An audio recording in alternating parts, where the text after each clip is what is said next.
As President Buhari inaugurates his cabinet today, he says the nation continues to face tough challenges, but they are determined to build on the progress of the last 4 years.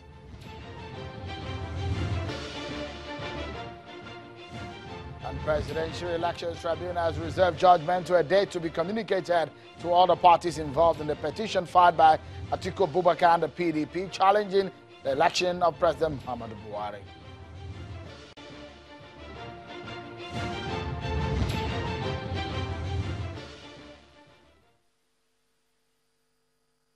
Hello everyone and welcome to the program. This is Politics Today live on Channels Television. I'm Sean Kimbalaya, Channels Television's headquarters in Lagos. It's Wednesday and a 1-hour episode of the program. So get a seat everyone. We're going to break it down for you, the top and the most talked about story in politics in Nigeria today, and that is the cabinet of President Buhari. But first, let's update you on the legal battle between President Buhari and Mr. Atiku Abubakar over the 2019 election. A 5-man panel of the Presidential Election Petition Tribunal headed by Justice Muhammad Garba has reserved judgment to a date to be communicated to all the parties involved in the petition filed by Alhaji Atiku Abubakar and the People's Democratic Party, PDP, challenging the election of President Muhammadu Buhari. The petitioner's legal team, led by Dr. Levi Uzoku, while adopting his final written address, insists that President Buhari's claim that he submitted his certificates to the military board has been controverted by the secretary to the board. Lawyers to INEC, President Buhari, and the All Progressives Congress APC, however, urge the tribunal to dismiss the petition with substantial cost for lacking in merit and substance. They argue that the nation's law only requires a candidate to be educated up to secondary school level or its equivalent. Let's now check out some other political story we're following for you on our political roundup.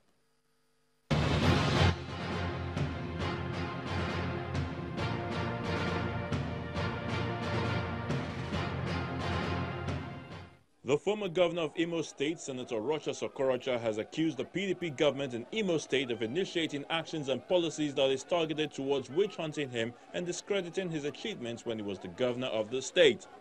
Addressing newsmen in Owerri, the Imo State capital, upon his arrival from Abuja, the senator called on the state government to stop all actions aimed at harassing him and his family for peace to reign in the state. He dismissed rumors that he was invited by the EFCC. It's not true. And they have not taken over any of my properties at all. I'm not aware of that. Meanwhile, the Imo State government has denied that its actions are targeted towards tarnishing the achievements of the former governor. Speaking to Channels Television, the secretary to the state government, Uche Onyegocha, says it's the former governor that has destroyed all sectors in the state and should stop complaining. The only person who should be accused of trying to wipe out some other people's legacies out of his own small thought is himself. The Kwara State Governor, Abdulrahman Abdulrazak, has assured Kwara residents of his readiness to work with the anti-graft agencies to fight corruption and ensure recovery of the looted properties by the previous governments in the state. The governor, who praised the EFCC for its proactiveness, also promised to work hand-in-hand with the Economic and Financial Crimes Commission to recover all stolen property from the state. We will work with all the agencies, NOA, EFCC, Presidential Advisory Council, to make sure that these abuses disappear. The Ogun State chapter of the People's Democratic Party may have left behind it the many crises which led to its poor performances in the last general elections, as the party holds a unification meeting to bring its various factions back into the fold. The meeting held in Abeokuta, the Ogun State capital, witnessed the coming together of different groups of friends and foes with a call for sincerity of purpose and unity to strengthen the party's fortunes in the coming years. Of our party, that we must all come together after we have passed through the pains.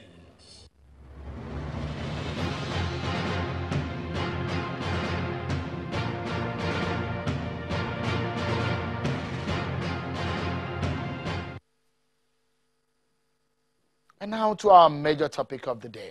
President Buhari finally gets a cabinet after 84 days since he was sworn in as president for his second term in office.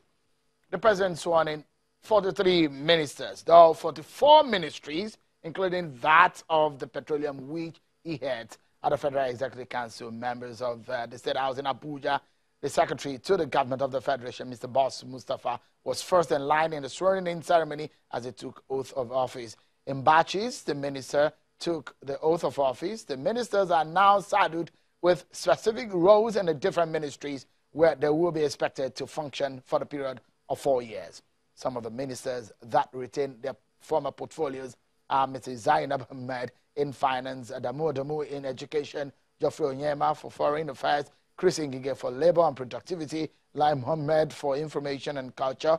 Babatunde Fashola will now be in charge of Works and Housing without Power. Dr. Osage Ehanire becomes the substantive Minister of Health, while Hadi Serika is now the Minister of Aviation. Some of the newcomers include Godswill Akpabio, who is now Minister for Niger Delta Affairs, while Festus Keyamo is now the Minister of State for Niger Delta.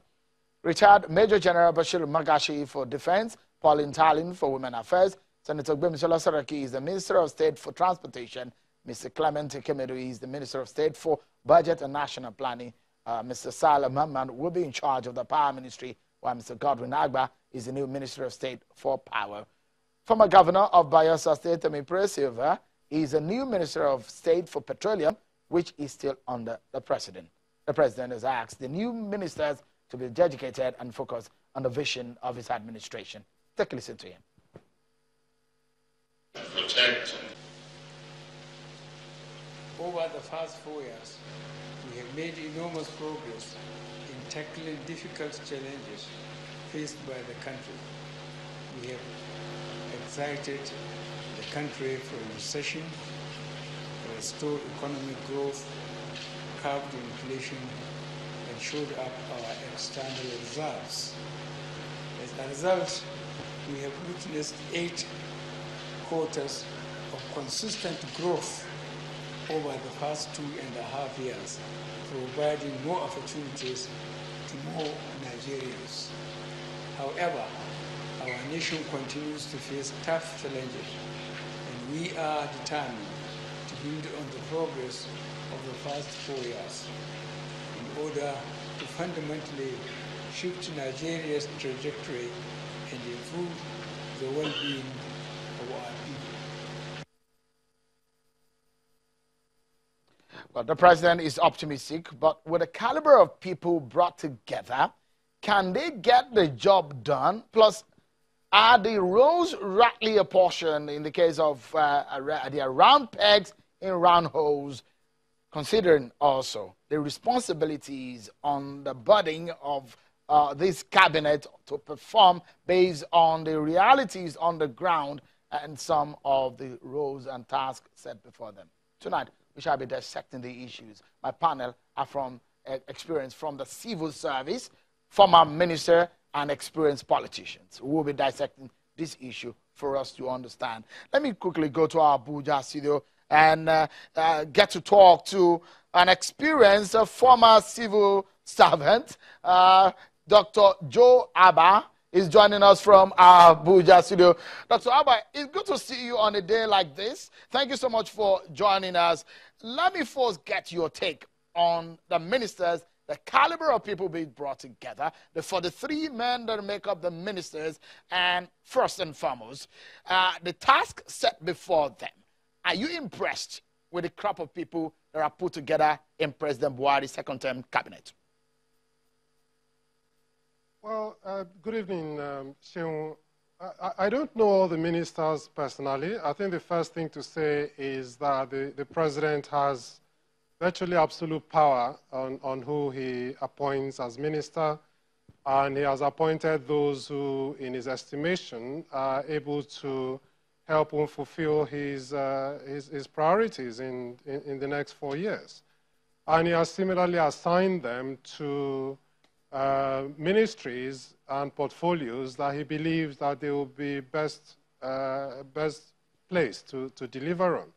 I think the interesting thing actually is both the makeup of the ministries And then the very important question you raised about how they can get to work. So we now seem to have the Ministry of Aviation as a separate ministry again, in that Hadi Sirika was announced as Minister of Aviation, not Minister of State Transportation or Minister of State Aviation.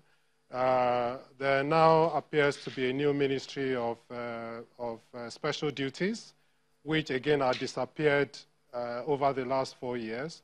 And there appears to be a new Ministry of Humanitarian Services.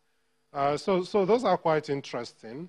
And then the odd combination that was the Ministry of Power, Works and Housing has now been split into a Ministry of Power and a Ministry of Works and Housing. I'm hoping that the Ministry of Power, in the way that it's configured, would be able to work with the Ministry of Water Resources to make sure that electricity from dams get into the grid. You'll be able to work with the Ministry of Solid Minerals to make sure that coal is used in generating electricity. You'll be able to work with the Ministry of Petroleum to ensure that gas gets into electricity generation. So that's one move that I actually support, you know, a Ministry of Power or a Ministry of Energy, and also to work with the Ministry of Environment to ensure that alternative energy like wind power, windmill power also gets into the national grid. So I'm quite pleased with that. The other issue, though, is that we now seem to have many more ministers of state and ministers of state in ministries that didn't previously have ministers of state. I'm hoping that the Office of the SGF, with the support of the Bureau of Public Service Reforms, would be able to set out a division of responsibilities between ministers and ministers of state in order not to cause unnecessary conflict. And so the mandate of each ministry should be fully examined, and then the areas in which a minister of state will have leadership and the areas in which the minister will have leadership. Of course, the minister will have overall responsibility for the ministry, but it's always better to have clarity about who is leading in what area. And I hope that if this work hasn't already been done, it will be done speedily.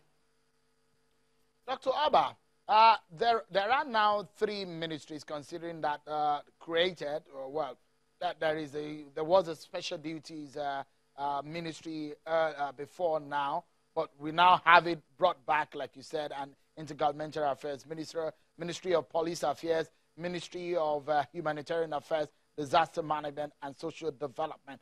What would you say are the contemporary relevance of some of these newly added ministries?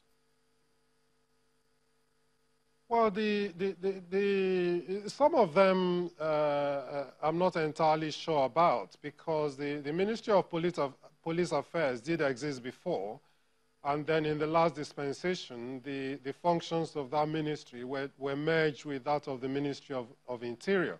I haven't seen the argument as to the need for to separate police affairs again as a different ministry, particularly as the Inspector General of Police constitutionally reports direct to the President. And so you have these tensions where constitutionally the Inspector General of Police reports to the President, and then you have a Minister of Police Affairs, and you're not then sure what the relationship between the Inspector General of Police and the Minister of Police Affairs is, unless, of course, the President actively delegates his authority to the Minister of Police Affairs. So I'm not sure about the logic behind that one, and I don't know what it was when the ministry was in the Ministry of Interior that didn't work, that necessitated the recreation of a Ministry of Police Affairs. The ministry dealing with humanitarian affairs and social issues, again, could have been part of the work of the Ministry of Women Affairs. The Ministry of Women Affairs could have actually been given that specific role, and it would mean that its mandate has more meat than before. But like I said, you know, all of these decisions were taken in the wisdom of the President, I'm sure that there were some rigorous analysis based on experience that informed some of those decisions.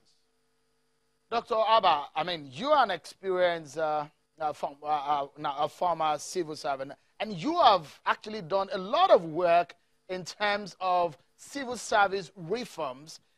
And my question now is the fears of a lot of critics who say that we already have too much to bear in terms of cost of governance. And cost of governance is how much we pay or how much the country spend to run government.